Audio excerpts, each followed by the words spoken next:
പ്രിയ ദേശനിവാസികളെ, നിങ്ങൾ എല്ലാവരും പലവട്ടം കേട്ടവണ്ണം നമ്മുടെ കർത്താവായിരിക്കുന്ന യേശുക്രിസ്തുവിലുള്ള ദൈവത്തിന്റെ അഗാധമായിരിക്കുന്ന സ്നേഹം അല്പനേരം നിങ്ങളോട് ഘോഷിക്കുമ്പോൾ നോക്ക് പ്രിയപ്പെട്ട, നമ്മൾ കേട്ട പാട്ട് പോലെ തന്നെ മനക്ലേശ തരംഗങ്ങൾ കൂടിയാണ് ഓരോ മനുഷ്യരും കടന്നു പോകുന്നത്. നമ്മളൊക്കെ പുറമേ കാണുന്ന മനുഷ്യരൊന്നുമല്ല പ്രിയപ്പെട്ടവരെ. പുറമെ നമ്മൾ കാണുമ്പോൾ നമ്മൾ പറയും ഇവരൊക്കെ സമ്പന്നന്മാരാണ്, ഇവരൊക്കെ എന്താണ് വലിയ ഉന്നത ഭാവത്തിലുള്ളവരാണ് എന്നൊക്കെ നമ്മൾ പറയുമെങ്കിലും പ്രിയപ്പെട്ടവരെ, എല്ലാവരും അവരുടെ ഏകാന്തതയിൽ കഠിനമായിരിക്കുന്ന വേദനയിൽ കൂടിയാണ് കടന്നു പോകുന്നത്. ഇരുനില വീട്ടിൽ കഴിഞ്ഞാലും കോടാനുകോടി സ്വത്ത് സമ്പത്ത് ബാങ്കിലുണ്ടെങ്കിലും പ്രിയപ്പെട്ട മക്കളൊക്കെ വിദേശത്താണെങ്കിലും എല്ലാവരുടെയും ഹൃദയം എന്താണ് തേങ്ങുകയാണ്, നുറുകുകയാണ്. ഒരുവൻ കുടിലിൽ കിടന്നാലും കൊട്ടാരത്തിൽ കിടന്നാലും ദൈവത്തിന് മുമ്പിൽ എല്ലാവരും തുല്യരാണ്. ക്രിസ്ത്യാനിയായാലും ഹിന്ദു ആയാലും മുസ്ലിം ആയാലും എല്ലാവരും ദൈവത്തിന് മുമ്പിൽ തുല്യരാണ്. കള്ളു കുടിക്കുന്നവനും കള്ളു കുടിക്കാത്തവനും ദൈവത്തിന് മുമ്പിൽ തുല്യരാണ്. പ്രിയപ്പെട്ട കാരണം എന്തെന്നറിയുമ്പോൾ ചെറിയൊരു പ്രസംഗമാണ് വർഷങ്ങൾക്ക് മുമ്പ് ഞാൻ ഇവിടെ പ്രസംഗിച്ചിട്ടുണ്ട്. എന്തുകൊണ്ടെന്ന് ചോദിച്ചു കഴിഞ്ഞാൽ മനുഷ്യരുടെ എല്ലാവരുടെയും വേദന തുല്യമായതുകൊണ്ട് തന്നെയാണ്. എല്ലാവരുടെയും വേദന തുല്യമാണ്, എല്ലാവരുടെയും ആഗ്രഹങ്ങളും ആശാഭംഗങ്ങളും തുല്യമാണ്. കാരണം എന്താണെന്ന് നിങ്ങൾക്കറിയാമോ? ദൈവത്തിന് മുമ്പിൽ എല്ലാവരും ഒരുപോലെ എന്ന് ഞാൻ പറഞ്ഞതിന്റെ അർത്ഥം നിങ്ങൾക്കറിയാമോ? അതായത് വെളുത്തവരും കറുത്തവരും ഒരുപോലെയാണ്. ആ ബ്രാഹ്മണനും ശൂദ്രനും ദൈവത്തിന് മുമ്പിൽ ഒരുപോലെയാണ്. അതേ പ്രിയപ്പെട്ട മർത്തോമയും കത്തോലിക്കയും ദൈവത്തിന് മുമ്പിൽ ഒരുപോലെയാണ്. മുസ്ലിങ്ങളും ദൈവത്തിന് മുമ്പിൽ ഒരുപോലെയാണ്. ആരോടും ദൈവത്തിന് പക്ഷാഭേദമില്ല. എല്ലാവരും ഒരുപോലെ പാപം ചെയ്ത് എല്ലാവരും നരകത്തിലേക്ക് ഒടുങ്ങിപ്പോവുകയാണ്. ഒരിക്കൽ കൂടെ പറയാം, എല്ലാവരും ഒരുപോലെ പാപം ചെയ്ത് എല്ലാവരും നരകത്തിലേക്ക് ഒടുങ്ങിപ്പോവുകയാണ്. കാരണം എന്താണെന്നറിയാമോ? മനുഷ്യന്റെ ചരിത്രം ഒന്ന് കേട്ടേ പ്രിയപ്പെട്ടവരെ. നമ്മുടെ ഉന്നത പാപങ്ങളും നഗള ഹൃദയങ്ങളും താഴ്ത്തിക്കേ. നാളെ മരിച്ചു പോകുന്ന വെറും പുഴുക്കളായിരിക്കും. നമ്മുടെ അഹങ്കാരം എത്ര വലുതാണ്! ഒരു രാഷ്ട്രീയ നേതാവിന്റെ അഹങ്കാരം എന്താണ്? അല്പം പണമുണ്ടാകുമ്പോൾ നമ്മുടെ അഹങ്കാരം എന്താണ്? എന്തെങ്കിലും നമുക്ക് സ്വന്തമായിട്ടൊരു ബുദ്ധിയോ കഴിവോ ഉണ്ടെങ്കിൽ നമ്മുടെ അഹങ്കാരം എന്താണ്? ഈ അനുഭവങ്ങൾ കൂടി എല്ലാം ഞാൻ കടന്നു പോയിട്ടുണ്ട്. കാരണം ദൈവത്തെ അറിയാതിരുന്ന നാളുകളിൽ അഹങ്കാരത്തിന്റെ ഉന്മാദത്തിന്റെ അനുഭവത്തെ ജീവിച്ച ഒരു വ്യക്തിയാണ് ഞാൻ. മദ്യപിക്കണമെന്നൊന്നുമില്ല പ്രിയപ്പെട്ടത്. ദൈവത്തെക്കാളും ഉയർന്നു നിൽക്കുന്ന ജീവിതമായിരുന്നു എന്റേത്. ആർക്കും അനുസരിക്കാത്ത, ഒന്നിനെ അംഗീകരിക്കാത്ത, എന്റെ ഹൃദയത്തിൽ തോന്നുന്നു മാത്രം ചെയ്യുവാൻ ഇച്ഛിക്കുന്ന ഒരു വ്യക്തി. എന്നാൽ ഒരു ദൈവമുണ്ടെന്നോ, ദൈവത്താൽ സൃഷ്ടിക്കപ്പെട്ട ഭൂമിയിലാണ് ഞാൻ ജീവിക്കുന്നതെന്നോ, അവിടുന്ന് നൽകി തന്ന വായുവാണ് ഞാൻ ശ്വസിക്കുന്നതെന്നോ, അവിടുന്നാണ് ഈ സൂര്യനെ സൃഷ്ടിച്ച് എനിക്ക് വെളിച്ചമാക്കി വെച്ചിരിക്കുന്നതെന്നോ തിരിച്ചറിവില്ലാതെ ഒരു മൃഗത്തെ പോലെ ഞാൻ എന്തോ വലിയവനാണെന്നുള്ള ബോധത്തിൽ ജീവിച്ചു. അതിന്റെ അവസാനം എന്താണ്? ഞാൻ നിങ്ങളൊരു കാര്യം ഉറപ്പിച്ച് പറയാം പ്രിയപ്പെട്ടവരെ. അഹങ്കാരത്തിന്റെ അവസാനം ആത്മഹത്യ. അഹങ്കാരത്തിന്റെ അവസാനം എന്താണ്? കഠിനമായിരിക്കുന്ന പീഡകളാണ്. നിങ്ങൾക്കറിയാമോ? അഹങ്കാരികളുടെ ജീവിതം നിങ്ങളൊന്ന് തിരിഞ്ഞു നോക്കുകയും നിങ്ങളുടെ ബന്ധുക്കളിലും സമൂഹത്തിലും ഒരു നാൾ തന്റെ ശരീരത്തിന്റെ കരുത്ത് കൊണ്ട് അഹങ്കാരം കാണിച്ച അനേക യൗവനക്കാരും ഇന്ന് വാർദ്ധക്യത്തിന് അവരവരുടെ ശരീരം തന്നെ അവർക്ക് ഭാരമായിട്ട് മരിച്ചാൽ മതി എന്നുള്ള അനുഭവത്തിൽ കിടക്കുകയാണ്. നോക്കുക യൗവനക്കാരെ, നിങ്ങളുടെ മസിൽ പവർ കൊണ്ട് നിങ്ങളിപ്പോൾ അഹങ്കാരിക്കുമ്പോൾ ഒരു കാര്യം ചിന്തിക്കുക. നീ ഉടനെ മരിച്ചില്ലെങ്കിൽ നീ വാർദ്ധക്യത്തിലാകും. നിന്റെ ശരീരം നിനക്ക് ഭാരമായിട്ട് തരും. സൗന്ദര്യത്തിൽ അഹങ്കരിച്ച് എത്രയോ പെൺകുട്ടികളുടെ കുടുംബജീവിതം തകർന്നു പോയി. പ്രിയപ്പെട്ട, ഇതെല്ലാം ദൈവം തന്ന ദാനമാണെന്ന് നിശ്ചയിക്കാതെ ഞാൻ സ്വന്തമായിട്ട് ഉണ്ടാക്കിയ പോലെ നമ്മൾ ജീവിച്ചു. സമ്പത്തിൽ ആശ്രയിച്ച് അഹങ്കരിച്ച അനേക വ്യക്തികൾ സമ്പത്ത് നഷ്ടപ്പെട്ടു പോയിട്ട് ലജ്ജാപാത്രങ്ങളായിട്ട് തീർന്നില്ലേ പ്രിയപ്പെട്ട? എത്രയോ പേര് നമ്മുടെ മുമ്പിലുണ്ട്. അതൊക്കെ അവിടെ നിൽക്കട്ടെ. അതുകൊണ്ട് ഞാൻ പറഞ്ഞ കള്ളു കുടിക്കുന്നവനും കള്ളു കുടിക്കാത്തവനും ദൈവത്തിന് മുമ്പിൽ ഒരുപോലെ ഉള്ളൂ. ഒരു മതത്തിന്റെ പുരോഹിതനും അവൻ ശുശ്രൂഷിക്കുന്ന കള്ളുകുടിയനും ദൈവത്തിന് മുമ്പിൽ ഒരുപോലെയുള്ളൂ പ്രിയപ്പെട്ടവരെ. രാഷ്ട്രീയ നേതാവായാലും ശരി, തെരുവോരങ്ങൾ നടക്കുന്ന യാചകനായാലും ശരി, ദൈവത്തിന് മുമ്പിൽ ഒരുപോലെയുള്ളൂ. എല്ലാവരും പാപം ചെയ്ത് എല്ലാവരും നരകത്തിലേക്ക് പോകുന്നവരാണ്. അതിന്റെ ചരിത്രം എന്താണെന്നറിയാമോ? ഈ ഭൂമിയിൽ ദൈവം സൃഷ്ടിച്ചത് ഒരേ ഒരു പുരുഷനെയാണ്.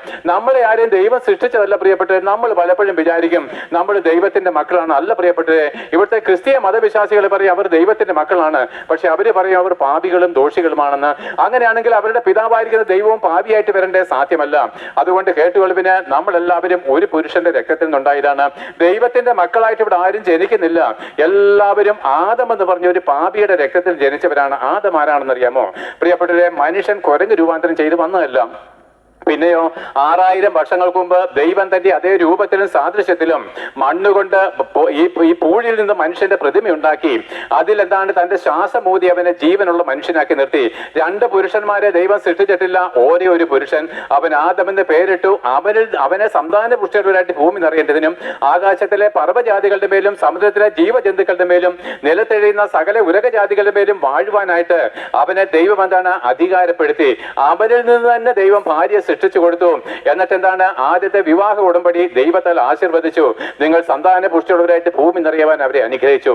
എന്നാൽ പ്രിയപ്പെട്ടവരെ, ദൈവത്തോടുകൂടെ, പരിശുദ്ധനായിരിക്കുന്ന ദൈവത്തോടുകൂടെ പാപമില്ലാത്ത ഈ ആദമും ഭാര്യയും അവന്റെ മക്കളും ചേർന്ന് ജീവിക്കുവാൻ ദൈവം ആഗ്രഹിക്കുമ്പോൾ നോക്കുവിന് ഈ മനുഷ്യൻ പാപം ചെയ്തു. നോക്കിന് ഓരോ ഒരു പുരുഷനെ മാത്രമേ ദൈവം സൃഷ്ടിച്ചിട്ടുള്ളൂ, രണ്ടുപേരെ ദൈവം സൃഷ്ടിച്ചിട്ടില്ല. അതായത് നമ്മൾ ആരും ദൈവത്താൽ സൃഷ്ടിക്കപ്പെട്ടതല്ലെന്നാണ് പറയാൻ വന്നത്. ആ മനുഷ്യൻ പാപം ചെയ്ത് സാത്താനെ അപ്പനായിട്ട് സ്വീകരിക്കുകയും അതൊക്കെ വിശദീകരിക്കാൻ പോയി പ്രസംഗം നീണ്ടുപോകും. എങ്കിലും കാതലായിരിക്കുന്ന കാര്യം ഞാൻ പറഞ്ഞു നിർത്താം. ആ ദൈവത്തെ വിട്ട് അവൻ സാത്താന്റെ കൽപ്പന അനുസരിച്ച് അവൻ പാപം ചെയ്ത് അവൻ ആത്മാവിൽ വിശുദ്ധനായിരിക്കുന്ന ആദം എന്ന് പറഞ്ഞ പുരുഷൻ ആത്മാവിലുള്ള വിശുദ്ധിയിൽ മരിച്ച് അവൻ സാത്താന്റെ സന്തതിയും പാപിയുമായിട്ട് രൂപാന്തരം ചെയ്യപ്പെട്ടു. അവനെ സ്വർഗം പുറത്താക്കി ദൈവത്താൽ അവൻ ഉപേക്ഷിക്കപ്പെട്ടു. അവനും ദൈവവും തമ്മിൽ ശത്രുത്വത്തിലായി. അങ്ങനെ ദൈവത്തിന്റെ ശത്രുവായിട്ട് തീർന്ന, സാത്താന്റെ സന്തതിയായിട്ട് തീർന്ന പാപിയായിരിക്കുന്ന ആദം എന്ന് പറഞ്ഞ ഏക പുരുഷന്റെ രക്തത്തിൽ നിന്ന് അറിയപ്പെട്ടത് നമ്മൾ എല്ലാവരും ഉണ്ടായത്. അത് ബ്രാഹ്മണനായാലും ശരി, ശൂദ്രനായാലും ശരി, അത് ഹിന്ദുക്കളായാലും ശരി, മുസ്ലിങ്ങളായാലും ശരി, അതേ വെളുത്തവരായാലും ശരി, കറുത്തവരായാലും ശരി, അമേരിക്കക്കാരായാലും ശരി, ആഫ്രിക്കക്കാരായാലും ശരി, എല്ലാവരുടെയും അപ്പൻ ആദമാണ്. ആദം പാപിയാണ്, സാത്താന്റെ സന്തതിയാണ്. അതുകൊണ്ട് ദൈവത്തിന്റെ വചനം ഡിക്ലെയർ ചെയ്തിരിക്കുന്നു, ഒരുത്തൻ പോലും നീതിമാന്മാരില്ല, എല്ലാവരും പാപിയുടെ സന്തതിയായിട്ട് ജനിച്ചത് വഴി എല്ലാവരും ഒരുപോലെ പാപം ചെയ്ത് ദൈവതേജസ് നഷ്ടപ്പെടുത്തി നരകത്തിലേക്ക് നിശ്ചയിക്കപ്പെട്ടവരാണ്. അതുകൊണ്ട് പ്രിയപ്പെട്ടവരെ, നമ്മുടെ നെകൾ ഇവിടെ നിർത്താം, നമ്മുടെ അഹങ്കാരം ഇവിടെ നിർത്താം, നമ്മുടെ പാരമ്പര്യത്തെ പറ്റിയുള്ള പ്രാഗൽഭ്യം ഇതിവിടെ നിർത്താം. നീ എത്രമാത്രം പാരമ്പര്യം പറഞ്ഞാലും നീ ആദമിന്റെ മകനാണ്. എന്റെ അപ്പനെയും അപ്പന്റെ അപ്പനെയും മുത്തച്ഛന്മാരെ എടുക്കുക, നിന്റെ അപ്പനെയും അപ്പന്റെ അപ്പനെയും മുത്തച്ഛന്മാരെ എടുക്കുക. അവരെല്ലാവരും ചെന്ന് നിൽക്കുന്നത് ആദം എന്ന് പറഞ്ഞ ഒരു പുരുഷനിലാണ്. അവൻ ദൈവത്തിന്റെ ശത്രുവായതുകൊണ്ട് നമ്മളും ദൈവത്തിന്റെ ശത്രുവാണ്. എന്നാൽ പ്രിയപ്പെട്ടവരെ, ആ മനുഷ്യൻ ചെയ്ത പാപതലത്തിലെ ലോകം നശിച്ചു പോകുന്നത് അവന്റെ മക്കളായിരിക്കുന്ന മനുഷ്യരെ പല കുലമായിട്ട് അവർ സ്വന്തമായിട്ട് ദൈവങ്ങളെ സൃഷ്ടിച്ചു. എന്നിട്ട് സ്വന്തമായിട്ട് ദൈവത്തിന് ആരാധനകളെ സൃഷ്ടിച്ചു. പ്രിയപ്പെട്ട, നമ്മൾ സൃഷ്ടിക്കുന്നതാണോ ദൈവം? നമ്മളെ സൃഷ്ടിക്കുന്നതാണോ ദൈവം? ആകാശത്തെയും ഭൂമിയെയും ഭൂമിടങ്ങളെ ത്യജിച്ചവനെ മനുഷ്യൻ എന്താണ്? അവന്റെ കൈപ്പണിയായിരിക്കുന്ന ദൈവങ്ങളാക്കി തീർത്തു കളഞ്ഞു. എന്നിട്ട് അതിനെ ആരാധിക്കാൻ തുടങ്ങി. പ്രിയപ്പെട്ട, എവിടെ രക്ഷ കിട്ടാനാണ്? എന്നാൽ സ്വർഗത്തിലെ ദൈവം നമ്മളോടുള്ള കരുണാസമ്പന്നനായ ദൈവമോ നമ്മെ സ്നേഹിച്ച മഹാസ്നേഹ നിമിത്തം അതിക്രമങ്ങളാലും പാപങ്ങളാലും നശിച്ചുപോയ നമ്മളെ വീണ്ടും തന്റെ പുത്രനായിരിക്കുന്ന ക്രിസ്തു യേശുവിൽ ദത്തെടുത്തിട്ട് വീണ്ടെടുത്തിട്ട് സ്വർഗത്തിലേക്ക് പ്രവേശിപ്പാനും അതിനുശേഷം ലോകത്തെ തീയായിട്ട് മാറ്റി കളയുവാനും നിശ്ചയിച്ചിരിക്കെ ലോകാവസാനത്തിങ്കൽ പാപത്തിന്റെ ശമ്പളം മരണമാണെന്നുള്ള ദൈവ കോടതിയുടെ മുമ്പിൽ നമ്മുടെ ഓരോരുത്തരുടെയും പാപത്തിന് പരിഹാരം കാണേണ്ടതിന് തന്റെ പുത്രനായിരിക്കുന്ന ക്രിസ്തുവിനെ ലോകത്തിലേക്ക് അയച്ചു. അയ്യടാ, ഈ ക്രിസ്തു ആരാണ്? 2000 വർഷങ്ങൾക്ക് മുമ്പ് ദൈവമില്ലായിരുന്നോ? മറു ചോദ്യങ്ങളാണ്. ഉണ്ട് പ്രിയപ്പെട്ടവരെ, യഥാർത്ഥത്തിൽ ഈ ക്രിസ്തുവിനാൽ അത്രേ ലോകം സൃഷ്ടിക്കപ്പെട്ടത്. അവനാൽ അത്രേ ലോകം ഉണ്ടായി വന്നത്. ആദിയിൽ വചനമുണ്ടായിരുന്നു, വചനം ദൈവത്തോടു കൂടിയായിരുന്നു, വചനം ദൈവമായിരുന്നു. അവൻ ആദിയിൽ ദൈവത്തോടു കൂടെയായിരുന്നു. സകലവും അവൻ മുഖാന്തരം ഉളവായി. ഉളവായതൊന്നും അവനെ കൂടാതെ ഉളവായതല്ല. അങ്ങനെ ആകാശത്തെയും ഭൂമിയെയും ഭൂമണ്ഡലങ്ങളെയും ഭരിച്ച ദൈവവചനമായിരിക്കുന്ന ദൈവപുത്രനായിരിക്കുന്ന ക്രിസ്തു പാപത്തിന്റെ ശമ്പളം മരണമാണെന്നുള്ള ദൈവ കോടതിയുടെ നിയമത്തിന് മുമ്പിൽ നമ്മുടെ ആ അകൃത്യഭാരം ചുമക്കുവാന്, നമ്മളെ നരകത്തിലേക്ക് കൊണ്ടുപോകാൻ കഴിയും നമ്മുടെ പാപത്തെ സ്വയം ചുമന്നിട്ട് ആ പാപത്തിന്റെ ശിക്ഷ തന്നെത്താൻ ഏൽപ്പാനായിട്ട് അവൻ സ്വർഗം വിട്ട് ഒരു മനുഷ്യനായിട്ട് ഇറങ്ങി വരികയാണ്. കണ്ടോ, ആകാശത്തെയും ഭൂമിയെ സൃഷ്ടിച്ചവന്റെ താഴ്മ കണ്ടോ പ്രിയപ്പെട്ടവരെ? ഇന്നലെ ജനിച്ച് നശിച്ചു പോകുന്ന നമ്മുടെ അഹങ്കാരവും കണ്ടോ? ഇതാണ് സാധാന്യമായിരിക്കുന്ന അനുഭവം. എന്നാൽ ദൈവം താഴ്മയുള്ളവനാണ്. അവൻ 30 വർഷക്കാലം തന്റെ അമ്മ മറിയോടും വളർത്തപ്പൻ യോസഫിനും കൂടെ അവന്റെ അമ്മ പ്രസവിച്ച മറ്റ് 6 ആളധികമോ കുഞ്ഞുങ്ങളെ ജ്യേഷ്ഠാവകാശത്തിൽ പോറ്റി പുലർത്തി നമ്മളെ പോലെ ഒരു മനുഷ്യനായിട്ട് ആ കുടിൽ അടങ്ങി പാർത്തു. ഒരു യഹൂദൻ 30 വർഷം വരെ അമ്മയപ്പന്മാർക്ക് കീഴടങ്ങണമെന്നുള്ള ന്യായപ്രമാണത്തിൽ അവൻ അനുസരിച്ചു. 30 വർഷത്തിന് ശേഷം അവന്റെ അമ്മയെ അവൻ ഉപേക്ഷിച്ചു. അല്ലെങ്കിൽ എന്താണ്? പാവനും അവനെ തള്ളിക്കളഞ്ഞു. അവനിതാ പാലസ്തീന്റെ തെരുവുകളിലേക്ക് ഇറങ്ങി പ്രസംഗിച്ചു. കാലം തികഞ്ഞു, ദൈവരാജ്യം സമീപിച്ചിരിക്കാൻ നിങ്ങൾ മാനസാന്തരപ്പെടണം. അവന്റെ അടുക്കലേക്ക് കുഷ്ഠരോഗികൾ വരുന്നു, അവന്റെ അടുക്കലേക്ക് ഊമന്മാരും ബധിരന്മാരും ചെകിടന്മാരും മുടന്തന്മാരും വന്ന് സൗഖ്യം പ്രാപിക്കുന്നു. എന്നാൽ എന്താണ്? പുരോഹിതന്മാരും ശാസ്ത്രിമാരും പരീശന്മാരും നേതാക്കന്മാരും അധികം പേരും അവന്റെ അടുക്കലേക്ക് വന്നില്ല. അവരെല്ലാം നരകാഗ്നിയിലേക്ക് പോകുവാൻ സ്വയം വിധിക്കപ്പെട്ടു. ദൈവമല്ല, തന്നെത്താൻ വിധിക്കപ്പെട്ടു. എന്നാൽ നോക്കി പ്രിയപ്പെട്ടവരെ, 3.5 വർഷത്തെ ശുശ്രൂഷയ്ക്ക് ശേഷം ആകാശവും ഭൂമിയും സൃഷ്ടിക്കുന്നതിന് മുമ്പ് തന്നെ ആ തന്റെ പുത്രനായിരിക്കുന്ന ക്രിസ്തു നമുക്ക് ഓരോരുത്തർക്കും പകരക്കാരനായിട്ട് മരിക്കണമെന്നുള്ള ദൈവത്തിന്റെ ഹിതപ്രകാരം ദൈവം നമ്മളെ സ്നേഹിച്ച സ്നേഹമായി ഞാൻ പറയാൻ പോകുന്നത്. ആ പുത്രൻ നമ്മുടെ പാപങ്ങളെ ചുമന്നുകൊണ്ട് ദൈവകോടതിയുടെ മുമ്പിൽ നമുക്ക് ഓരോരുത്തർക്കും പകരക്കാരനായിട്ട് മരിപ്പാനായിട്ട് ക്രൂശിന്മേൽ കയറുകയാണ്. ഗോഡ് ഈസ് ലവ്, ദൈവം സ്നേഹമാകുന്നു. അതേ പ്രിയപ്പെട്ടവരെ, അതിന്റെ മനോഹരമായിരിക്കുന്ന ഭാവം ഞാൻ നിങ്ങൾക്ക് വരച്ചു തരാം. 2000 വർഷങ്ങൾക്ക് മുമ്പ് ഭൂമിയുടെ മധ്യഭാഗമായിരിക്കുന്ന യെരുശലേമില് ആ ഗോൽഗോഥ മലമുകളില് ആകാശത്തിനും ഭൂമിക്കും മധ്യേ ദൈവത്തിനും മനുഷ്യർക്കും ഇടയിൽ നിന്നുകൊണ്ട് 2 കള്ളന്മാരുടെ മധ്യേ 3 ആണിമേൽ അവൻ തൂങ്ങിക്കിടക്കുന്നത് കണ്ടു. അവന്റെ ഇടവും വലവും അതിക്രമക്കാരോടുകൂടി അവനെ എണ്ണപ്പെട്ടു എന്നുള്ള തിരുവഴുത്തിൻ പ്രകാരം 2 കള്ളന്മാരെ തൂക്കിയിരിക്കുന്ന ആര്? ആകാശത്തെയും ഭൂമിയെ സൃഷ്ടിച്ച സ്വർഗം പോലും അവന്റെ മുമ്പിൽ നിർമ്മലമല്ലെന്ന് എഴുതപ്പെട്ട ആ പുത്രന്റെ ഇടവും പോലും അതിക്രമക്കാരുടെ നടുവിൽ അവനെ നിന്ദാപാത്രമായിട്ട് തൂക്കിയിട്ടിരിക്കുന്നത് കണ്ടോ പ്രിയപ്പെട്ടവരെ? എന്റെ പ്രിയപ്പെട്ടവരെ, നിനക്ക് വേണ്ടിയിട്ട് അവൻ മരിച്ചത്. അല്ല, നിനക്ക് വേണ്ടി മരിക്കാത്തവന്റെ പുറകെ നീ എന്തിനാണ് നിന്റെ ജീവിതം വ്യർത്ഥമാക്കി കളയുന്നത്? കർത്താവ് ചോദിക്കുന്നു, പാപിയായിരിക്കുന്ന ഒരുത്തൻ പാപിയായിരിക്കുന്നവരെ രക്ഷിക്കാൻ പറ്റുമോ? അന്ധനായിരിക്കുന്ന ഒരുവനെ രക്ഷിക്കാൻ പറ്റുമോ? കുരുടനെ വഴി കാണിച്ചാൽ ഇരുവരും കുഴിയിൽ വീഴുന്നില്ലയോ? ക്രിസ്തീയ മത പുരോഹിതന്മാരുൾപ്പെടെ അവർ പാപികളില്ലയോ പ്രിയപ്പെട്ടവരെ? പാപിയായിരിക്കുന്ന ഒരു പുരോഹിതന് പാപിയായിരിക്കുന്നതിനെ എങ്ങനെ സ്വർഗത്തിലേക്ക് കൊണ്ടുപോകാൻ പറ്റും? എന്നാൽ നോക്ക് പ്രിയർ, ഇതെല്ലാം വ്യർത്ഥമാണ്, ഞാൻ തെളിയിച്ചു തരാം. എന്നാൽ നോക്കുവിന് ആ യേശുക്രിസ്തു കാൽവറി ക്രൂശിലേക്ക് കടന്നു പോകുമ്പോൾ അവന്റെ ശരീരം മുഴുവനും അടിയേറ്റ് തകർക്കപ്പെട്ടതിന്റെ ഉത്തരവാദി നീയാണ്, ഞാനാണ്. അത് എന്താണ്? നമ്മുടെ അകൃത്യങ്ങൾ നിമിത്തം അവൻ ദണ്ഡന മേൽക്കുകയാണ്, നമ്മുടെ അകൃത്യങ്ങൾ നിമിത്തം അവൻ പീഡിപ്പിക്കപ്പെടുകയാണ്. അങ്ങനെ ശരീരമാസകലം നമ്മുടെ മേൽ വീഴേണ്ട അടി മുഴുവനും അവൻ ഏറ്റുകൊണ്ട് അടിയേറ്റ് തകർക്കപ്പെട്ടവനായിരിക്കുന്ന ക്രിസ്തു അവൻ എടുപ്പാൻ കഴിയാത്തവണ്ണം ഭാരമേറിയ ഒരു മരക്കുരിശും തോളിലേറ്റിക്കൊണ്ട് ഗോൽഗോഥാ മലമുകളിലേക്ക് പോകുമ്പോൾ അവൻ ചുമന്നുകൊണ്ടുപോയ മരക്കുരിശിന്റെ ഭാരം നമ്മുടെ ഓരോരുത്തരുടെയും അകൃത്യ ഭാരമാണ്, പാപഭാരമാണ്. കാരണം എന്താണ്? അവന്റെ 700 വർഷങ്ങൾക്ക് മുമ്പ് യെശയ്യാവ് പ്രവാചകൻ വിളിച്ചു പറഞ്ഞു, സാക്ഷാൽ നമ്മുടെ ഭാരങ്ങളെ അവൻ ചുമന്നു. എന്ത് ഭാരം പ്രിയപ്പെട്ടവരെ? നിന്റെ ബാങ്കിലെ കടത്തിന്റെ ഭാരമല്ല, ആർക്കും വീട്ടുവാൻ കഴിയാത്ത നിന്റെ പാപഭാരവും കൊണ്ട് അവനിതാ ആ കഴുകുമരം അവൻ ചുമന്നെങ്കിൽ നിന്റെ പാപത്തിന്റെ ഭാരമാണ് കഴുകുമരമായിട്ട് അവൻ ചുമക്കുന്നത്. ഇന്ന് നിങ്ങൾക്ക് കുരിശുമരത്തെ ചുംബിക്കുമ്പോൾ, കുരിശു രൂപത്തിന് വണങ്ങുമ്പോൾ നിങ്ങൾക്ക് ലജ്ജ കൊണ്ട് മൂടണം പ്രിയപ്പെട്ടവരെ. നിന്റെ സ്വന്തം പാപത്തെയാണ് നീ ഇന്നും ചുംബിക്കുന്നത്. നിന്റെ പാപഭാരം 2000 വർഷങ്ങൾക്ക് മുമ്പ് യേശുക്രിസ്തു ചുമന്നൊഴിച്ചിട്ടും ഇന്നും ആ മരക്കുരിശിന്റെ മുമ്പിൽ അല്ലെങ്കിൽ സ്വർണ്ണക്കുരിശിന്റെ മുമ്പിൽ നീ വണങ്ങുമ്പോൾ നിന്റെ പാപത്തെ തന്നെ നീ ചുംബിക്കുകയാണ്. നീ ഡിക്ലെയർ ചെയ്യുന്നു, യേശുക്രിസ്തു എന്റെ പാപം ചുമന്നിട്ടില്ല, എന്റെ പാപം അത്രമാത്രം ഞാൻ സ്നേഹിക്കുന്നതാണ്. പക്ഷേ നിന്റെ പാപഭാരമായിരിക്കുന്ന കഴുകുമരം ചുമന്നത് വഴി അതേ കഴുകുമരത്തിലാണ് അവൻ ആണിയടിക്കുന്നത്. ആ ക്രൂശിൽ അവൻ തൂങ്ങിക്കടന്നുകൊണ്ട് നിലവിളിക്കേണ്ടി വന്നു, എന്റെ ദൈവമേ, നീ എന്നെ കൈവിട്ടതെന്ത്? എന്തുകൊണ്ടാണ് യേശുക്രിസ്തു നിലവിളിച്ചത് നിങ്ങൾക്കറിയാമോ? അയ്യടാ, പാപം ചിലർ എന്നോട് പറയുന്നുണ്ട്, തന്നെത്താൻ അവനെ രക്ഷിക്കാൻ കഴിയത്തില്ല. ഈ നിലവിളിക്കുന്നവൻ നമ്മളെ എങ്ങനെ രക്ഷിക്കും? വാളും പിന്നെന്താണ് കുന്തവും ഒക്കെ ആയിട്ട് മറ്റുള്ളവരെ കൊല്ലുന്നവനല്ലയോ ദൈവം? അല്ല പ്രിയപ്പെട്ടവരെ, ഇതാണ് ദൈവത്തിന്റെ സ്നേഹം എന്ന് പറയുന്നത്. നീ മരിക്കേണ്ടതിന് പകരം അത്രേ ക്രിസ്തു മരിക്കുന്നത്. യഥാർത്ഥത്തിൽ അവൻ നിലവിളിച്ചതിന്റെ കാര്യം എന്താ നിങ്ങൾക്കറിയാമോ പ്രിയപ്പെട്ടവരെ? ഇപ്പോൾ ക്രൂശിൽ തൂക്കി കിടക്കുന്നത് ദൈവപുത്രനായിരിക്കുന്ന ക്രിസ്തുവായിട്ടെല്ലാം നമ്മുടെ പാപങ്ങളെ മുഴുവൻ സ്വയം ചുമലിലേറ്റപ്പോഴേ നമുക്ക് പകരക്കാരനായിട്ട് മരിച്ച ഒരു വ്യക്തിയായിട്ട്, ഒരു മനുഷ്യനായിട്ട് അവൻ തന്നെത്താൻ താഴ്ത്തപ്പെട്ടു. അതേ പ്രിയപ്പെട്ടവരെ, യേശുക്രിസ്തു ഒരു മനുഷ്യനായിട്ട് താഴ്ത്തപ്പെട്ടു. സ്വർഗത്തിലെ അവകാശങ്ങളും അധികാരങ്ങളും ഒന്ന് മാറ്റപ്പെട്ടു. അതെ, അതുകൊണ്ട് പൗലോസ് എഴുതി, ദൈവം ഒരുവനേ ഉള്ളൂ, ദൈവത്തിനും മനുഷ്യർക്കുമിടയിൽ മധ്യസ്ഥനും ഒരുവൻ അത്രേ. നമ്മുടെ പാപത്തിന് പരിഹാര ബലിയായിട്ട് തന്റെ പ്രാണനെ വിട്ടുകൊടുത്ത മനുഷ്യനായ യേശുക്രിസ്തു ആ ക്രൂശിൽ ഇപ്പൊ തൂങ്ങിക്കിടക്കുന്നത് ആകാശത്തെയും ഭൂമിയെ സൃഷ്ടിച്ച ദൈവവചനമായിരിക്കുന്ന ക്രിസ്തുവായിട്ടെല്ലാം നമ്മുടെ പാപങ്ങളെ ചുമക്കുന്ന വെറും മനുഷ്യനായിട്ട് അവൻ താഴ്ത്തപ്പെട്ടു. ആ സ്വർഗസിംഹാസനത്തിൽ ഇരിക്കുന്നത് ഒരു നാളും വേർപിരിയാത്ത, അനാദി കാലം മുതൽ തന്നോട് വേർപിരിയാത്ത പിതാവിന്റെ സ്നേഹം നഷ്ടപ്പെടുത്തിയവൻ. ആ പിതാവ് ഇപ്പോൾ ജഡ്ജിയായിട്ട് നമ്മുടെ പാപത്തിന്റെ ശിക്ഷ വിധിക്കുകയാണ്. ആ പിതാവായിരിക്കുന്നവൻ തന്റെ സ്നേഹം തന്നിൽ നിന്ന് മാറ്റിക്കളഞ്ഞതാണ് പുത്രനെ കഠിനമായിരിക്കുന്ന വേദനയിലേക്ക് കൊണ്ടുവന്നത്. അടിയേറ്റതല്ല, തുപ്പലേറ്റതല്ല പ്രിയപ്പെട്ടവരെ. എന്റെ പിതാവേ, നീ എന്നെ എന്റെ ദൈവമേ, നീ എന്നെ തള്ളിക്കളഞ്ഞതെന്ത്? അങ്ങനെ അടിയേറ്റ് തകർക്കപ്പെട്ടവൻ നമുക്ക് വേണ്ടി ക്രൂശിൽ മരിക്കുകയാണ്. പ്രിയപ്പെട്ട, ഇതുപോലൊരു സ്നേഹമുണ്ടോ പ്രിയപ്പെട്ടവരെ?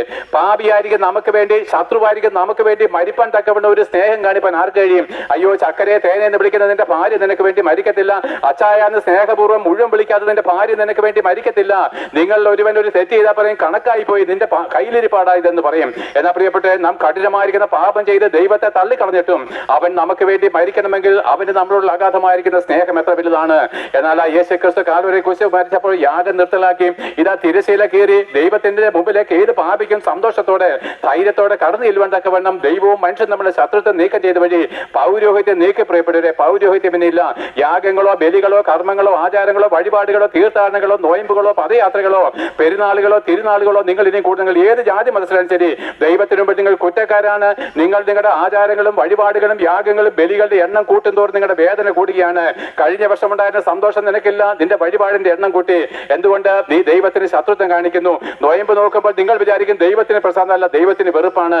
2000 വർഷങ്ങൾക്ക് മുമ്പ് തന്റെ പുത്രനായിരിക്കുന്ന ക്രിസ്തു നിനക്ക് പകരക്കാരനായിട്ട് സകല കടങ്ങളും വീട്ടിട്ടും അത് അംഗീകരിക്കാതെ നീ സ്വന്തമായിട്ട് കടം വീട്ടാൻ ഇറങ്ങിത്തിരിക്കുന്നിടത്തോളം പാപം വേറെ എന്തുണ്ട്? എന്നാൽ നോക്കുവിന് യേശുക്രിസ്തുവിന്റെ യാഗത്തോടുകൂടി യാഗം നിർത്തലാക്കിയ ഒരു പൗരോഹിത്യമിനില്ല. എല്ലാ ജാതി മതസ്ഥരോട് പറഞ്ഞു, പൗരോഹിത്യമിനില്ല. ഒരു പുരോഹിതന്മാരും നിങ്ങളെ ഇനി വഞ്ചിക്കല്ല. നിങ്ങളുടെ പണവും സമയവും ഇനി പുരോഹിതന്മാരുടെ കള്ള ഉപദേശങ്ങൾക്ക് വിട്ടുകൊടുക്കല്ല. ക്രിസ്തീയ മതവിശ്വാസം ഉൾപ്പെടെ ഞാൻ പറയുകയാണ്. യേശുക്രിസ്തു എന്ന ഏകരക്ഷകനിലേക്ക് തിരിഞ്ഞ് മനം തിരിഞ്ഞുകൊള്ളുവിന്. എന്നാൽ യേശുക്രിസ്തു ക്രൂശിൽ മരിക്കുമ്പോൾ സാത്താന്റെ അധികാരങ്ങളെ തകർത്ത് കളഞ്ഞ് മരണത്തിന്റെയും പാതാളത്തിന്റെ അധികാരത്തെ തകർത്ത് കളഞ്ഞ് മരണത്തിന്റെയും പാതാളത്തിന്റെയും താക്കോൽ യേശുക്രിസ്തു തിരികെ വാങ്ങി. അവൻ അടക്കപ്പെട്ടു. ദൈവമോ മരണവാശങ്ങളെ അഴിച്ചിട്ട് അവനെ 3-ാം ദിവസം ഉയർത്തെഴുന്നേൽപ്പിച്ചത് വഴി ആ യേശുക്രിസ്തു മടങ്ങി വരുവാനുള്ള സമയം ഞങ്ങൾ എന്തിനു പ്രസംഗിക്കുന്നു പ്രിയപ്പെട്ടവരെ? ആ യേശുക്രിസ്തു മടങ്ങി വരുമ്പോൾ നിങ്ങൾ നിങ്ങളുടെ പാപത്തിൽ നരകാഗ്നിയിലേക്ക് ഒടുങ്ങിപ്പോകാതിരിക്കാന് അവൻ സകല ജാതികളോടും പറയുന്നു, നിങ്ങൾ മാനസാന്തരപ്പെടണം, നിങ്ങൾ മാനസാന്തരപ്പെടണം. ഇത് മാത്രമാണ് ദൈവത്തിലേക്കുള്ള ഏക വഴി, മാനസാന്തരം. അതായത് ഇന്നേ വരെ നിങ്ങളെ രക്ഷിപ്പാൻ കഴിയാത്ത പിതൃപാരമ്പര്യങ്ങളെയും മതഭക്തികളെയും പൗരോഹിത്യങ്ങളെയും തള്ളിക്കളഞ്ഞ് നിങ്ങൾക്ക് വേണ്ടി സ്വർഗം വിട്ട് ഇറങ്ങി വന്ന് കഷ്ടമേറ്റ് ക്രൂസിൽ മരിച്ച ഈ ഉയർത്തെഴുന്നേറ്റ ഈ യേശുക്രിസ്തുവിനെ ഏകരക്ഷകനും ഏക കർത്താവും ഏക ദൈവമായിട്ട് അംഗീകരിച്ച് അവനെ മാത്രമേ ഞങ്ങൾ ഇനി മുതൽ ആരാധിക്കത്തുള്ളൂ. ഇനി ഒരു മനുഷ്യനെ ഞങ്ങൾ തിരുമേനി എന്നോ പിതാവ് എന്നോ വിളിക്കത്തില്ല. യേശുക്രിസ്തു മാത്രം ഞങ്ങളുടെ ഏകരക്ഷകൻ അംഗീകരിക്കുന്നതാണ് പ്രിയപ്പെട്ടവരെ മാനസാന്തരം. അതിനുശേഷം നിങ്ങളുടെ പാപത്തിന്റെ മോചനത്തിനായിട്ട് നിങ്ങൾ യേശുക്രിസ്തുവിനോട് ചേരുവാൻ സ്നാനം വെക്കണം. ദൈവം ഒന്നേ ഉള്ളൂ, അവന്റെ നിയമം എന്നേ ഉള്ളൂ. ഈ ഭൂമിയിലെ സകല മനുഷ്യരോടുള്ള ദൈവത്തിന്റെ കൽപ്പനയാണിത്. മാനസാന്തരപ്പെട്ടിട്ട് സ്നാനം വെക്കുമ്പോൾ ആ യേശുക്രിസ്തുവിനെ കല്ലറയിൽ നിന്ന് ഉയർപ്പിച്ച് അതേ പരിശുദ്ധാത്മാവ് നിനക്ക് ദൈവം തരും. ഈ പരിശുദ്ധാത്മാവ് ഉണ്ടെങ്കിൽ നിനക്ക് സ്വർഗത്തിലേക്ക് ധാരാളമായിട്ട് സൗജന്യമായിട്ട് പ്രവേശിക്കാം. 50 പൈസ ആർക്കും കൊടുക്കണ്ട പ്രിയപ്പെട്ടവരെ. അങ്ങനെ സ്നാനമേറ്റ് പരിശുദ്ധാത്മാവിനെ പ്രാപിച്ച് വിശുദ്ധിയോടെ ജീവിക്കുന്നുവെങ്കിൽ പ്രിയപ്പെട്ടവരെ, ഇന്നാണ് യേശുക്രിസ്തു മടങ്ങി വരുന്നതെങ്കിൽ അവൻ നമ്മളെ ദ്രവിച്ചു പോകുന്ന ഈ പാപമുള്ള ഈ രോഗമുള്ള ഈ ശരീരത്തെ മാറ്റി പുതിയ ഒന്നിനെ ധരിപ്പിക്കും. തേജസ്സും തിളക്കമേറിയതുമായിരിക്കുന്ന ഒരു പുതിയ ശരീരം തന്നുകൊണ്ട് 1000 വർഷം നമ്മൾ യേശുക്രിസ്തുവിനോട് കൂടെ ഭൂമിയിൽ വാഴുകയും 1000 വർഷത്തിന് ശേഷം ലോകം അവസാനിക്കുമ്പോൾ നമ്മൾ സ്വർഗത്തിലേക്ക് നിത്യാനന്ദത്തിലേക്ക് പറന്നു പോവുകയും ചെയ്യും. ഇനി കണ്ണുനീരില്ല, രോഗമില്ല, നിലവിളിയില്ല, വേദനകളില്ല, കഷ്ടങ്ങളില്ല, പ്രയാസങ്ങളില്ല. നാം എന്നെന്നും കർത്താവിനോട് കൂടെ സ്വർഗത്തിൽ സന്തോഷത്തിന്റെ ഉല്ലാസത്തിൽ നമ്മൾ കടന്നു പോകും. അല്ല പ്രിയപ്പെട്ടവരെ, നിങ്ങൾക്ക് വേണ്ടയോ ഇത്? അപ്പന്മാരെ, നിങ്ങളുടെ മക്കൾ ഈ സന്തോഷത്തിലേക്ക് പ്രവേശിക്കേണ്ടിയോ? നിന്റെ ആത്മാവിന് രക്ഷ വേണ്ടിയോ? പുരോഹിതന്മാർക്കോ മതത്തിനോ നൽകി തരുവാൻ കഴിയാത്ത ഈ പ്രത്യാശ യേശുക്രിസ്തു എന്ന ഏക വ്യക്തിയിൽ കൂടെ മാത്രമേ കിട്ടത്തുള്ളൂ. അല്ല, നിങ്ങൾക്ക് ഇതിനെ തള്ളിക്കളയാനുള്ള സ്വാതന്ത്ര്യം ഉണ്ട് കേട്ടോ. നിങ്ങൾക്ക് വേണ്ട, ഞങ്ങൾക്ക് ഞങ്ങളുടെ മതമാണ് വലുത്, ഞങ്ങളുടെ പാരമ്പര്യമാണ് വലുത്, അത് നിങ്ങൾ ആയിക്കോട്ടെ. പക്ഷെ ഞാൻ നിങ്ങൾക്ക് ഒരു മുന്നറിയിപ്പ് തരാം. അങ്ങനെയാണ് നിങ്ങൾ മരിക്കുന്നതെങ്കിൽ, അങ്ങനെ നിങ്ങൾ മതത്തിലായിരിക്കുമ്പോഴാണ് യേശുക്രിസ്തു മടങ്ങി വരുന്നതെങ്കിൽ, ഇന്നാണ് യേശുക്രിസ്തു മടങ്ങി വരുന്നതെങ്കിൽ, ആ ഇന്നേക്ക് 1000 വർഷം തികയുന്നത് ലോകം അവസാനിക്കുമ്പോൾ പാപിയായിട്ട് അടക്കപ്പെട്ട ക്രിസ്തീയ മത പുരോഹിതന്മാരുൾപ്പെടെ കല്ലറുകളെ വിട്ട് എഴുന്നേറ്റ് വരികയും യേശുക്രിസ്തുവിന്റെ സിംഹാസനത്തിന് മുമ്പിൽ സകല രഹസ്യങ്ങളും കണക്ക് തീർക്കുമ്പോൾ പൗലോസ്ലീഹ പറഞ്ഞതുപോലെ, ഞാൻ നിങ്ങളോട് അറിയിക്കുന്ന ഈ സുവിശേഷ പ്രകാരം ദൈവം നിങ്ങളുടെ രഹസ്യങ്ങളെ യേശുക്രിസ്തു മുഖാന്തരം ന്യായം വിധിക്കുന്ന ആളിൽ നിങ്ങൾ കല്ലറകളെ തുറന്ന് നിങ്ങൾ എഴുന്നേറ്റ് വന്ന് നിങ്ങളുടെ സകല രഹസ്യങ്ങളും പാപങ്ങളും ദൈവം പരസ്യപ്പെടുത്തി അവൻ നിന്നെ നിത്യമായിരിക്കുന്ന നരകത്തിലേക്ക് തള്ളിക്കളഞ്ഞാല് എന്റെ പ്രിയപ്പെട്ടവരെ, നരകത്തിൽ നിന്ന് വീണ്ടെടുപ്പാൻ പുരോഹിതന്മാരുടെ ആ തൂവ പ്രാർത്ഥനയ്ക്ക് കഴിയത്തില്ല.